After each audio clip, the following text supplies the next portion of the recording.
Hi, this is Peter Wooding. Welcome to this week's Christian Weekly News. Here at Christian Concern, we wouldn't be able to carry on our ministry if it wasn't for the generosity of people giving of their time, their resources and their donations. So in this week's programme, we want to inspire you with two church projects that are having an incredible impact on homeless people here in London. We'll also be focusing on our client at the Christian Legal Centre, Celestina Umber, who's managed to carry on her ministry with autistic children, caring for them, despite losing her job because she refused to work on a Sunday.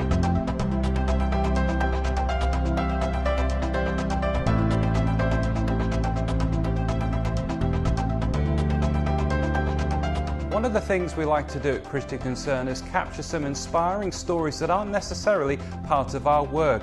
Recently we went to Recovery Chapel in Elephant and Castle to see how they open up their church to the homeless.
You can't put it in one sentence. You can't put it in one sentence. I mean, it's helped me a lot. You can see the singing along and everything like that. It's great. And the people I met, the staff, the pastor. I mean, it's just a camaraderie. I mean, it's everybody mixes with one another, and that's what I like. Do I go to church on a Sunday? I come here. First time I came, because I never believed that there are two services, I shed tears, and that was the best part for me. You see the people coming in, singing. People who are homeless, being given very hot food. And since I've been coming here, it's helped me an awful lot with my reading and confidence in myself. Whereas before I used to be a rough kind of person. I was homeless for a while, and it was a friend that introduced me to here. It's helped me tremendously. I don't get uptight as quick as I used to. It's calmed me down a lot.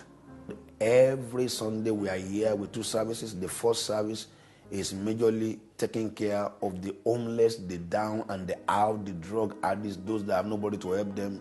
And we are seeing that now about 200 coming here every Sunday, and I want to invite you to be a part of that. I believe these homeless that are down and out now, I see them as treasures that are packaged in the trash. They are the John Wesley of tomorrow. They are the instrument like Jonathan Edwards, people like Smith Wigglesworth that God will use tomorrow. And we are the one that God is waiting for to reach out and bring them into the church. Remember, Jesus said, He said, I look at all this multitude. They are like sheep without shepherd. Let's build a strong bridge of compassion between the church and the community, between the church and the city.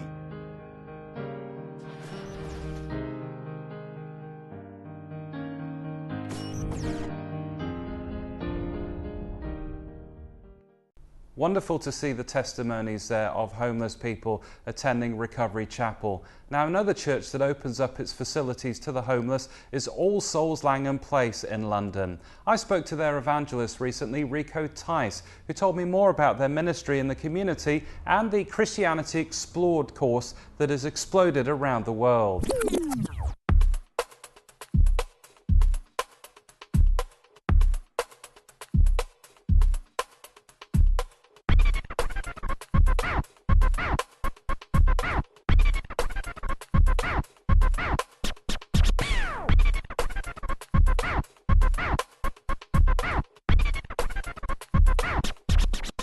Well, hello, it's Rico Tice here. I'm an evangelist on staff at All Souls. I've worked here since 1994, and my job is really Ephesians 4 verses 10, 11, 12 to equip God's people for works of service. So it's not just to be involved in evangelism myself, but to help the church family to live out speaking of Christ, living for Christ in their daily lives, to be communicating that to their friends. So just in terms of All Souls and where we are, we're right next to the BBC here. So we are looking in terms of just where we are to make Christ known as much as we can here in central London. Well, just in terms of those two things, John Stott would always say that proclaiming the gospel and works of service are wings of the same plane.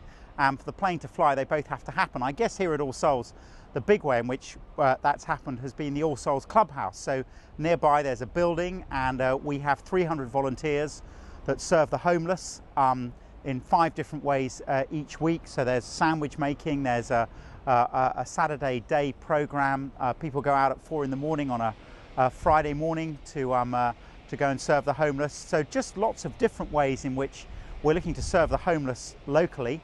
But obviously, alongside that, we run a Christian Explored Bible study for the homeless. And when we run our hospitality events, we're looking to ask them in so that they can come and hear Christ proclaimed.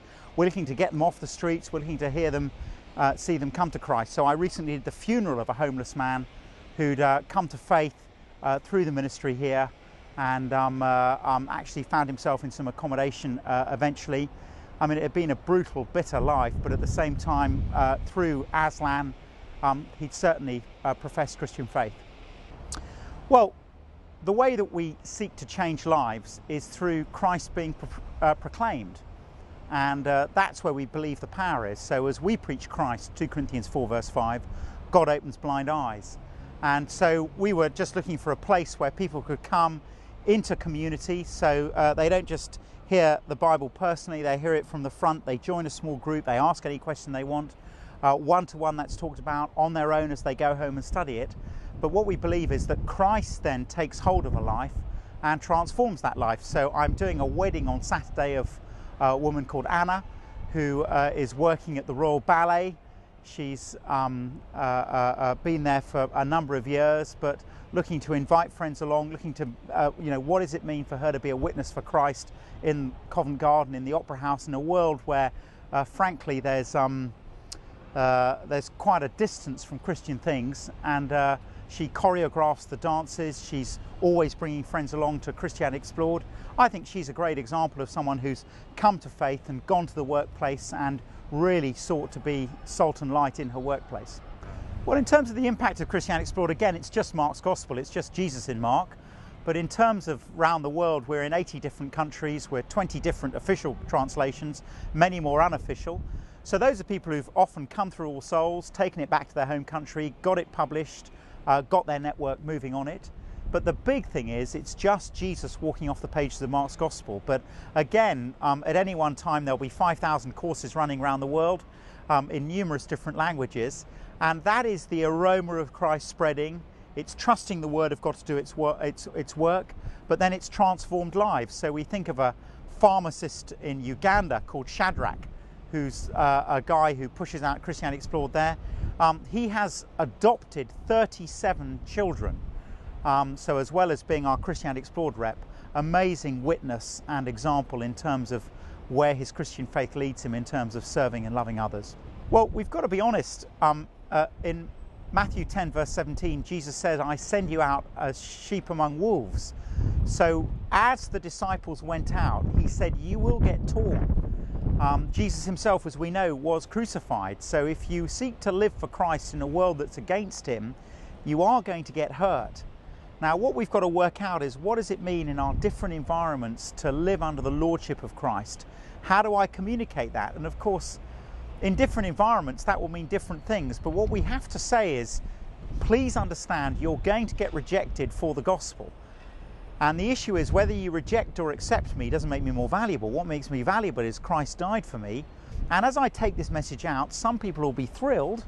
Other people will hate you because they don't want Christ in their life. They want to be owners in a world in which the Bible tells them again and again they're tenants. So I think the first thing we've got to do is help people realize that if they live for Christ in whatever their workplace is, particularly as the culture hardens, they're going to get hurt. But at the same time as there being increased hostility, there's increased hunger. So we're amazed at the student world at the moment and the amount of people who've come to faith through this Uncover material produced by UCCF as people look at Jesus in Luke's Gospel. It's been amazing. But again, there's been increased hostility too. People won't like it. Look, I think Christian Concern, for me anyway, are really helping us to see what the big issues are in the culture in terms of how it's moving away from Christian faith. And for me, as I've seen their work and seen what they've produced, they're just a warning sign of this is where it's going. Please understand that. I see the court cases they've fought. I see the circumstances that people find themselves in, who are often reasonable people, but who are saying, look, I want to be able to express the fact I'm Christian. I want to wear a cross. And I think Christian Concern are just providing one of the sort of prophetic voices that are warning us about what's happening in the culture and how we need to battle.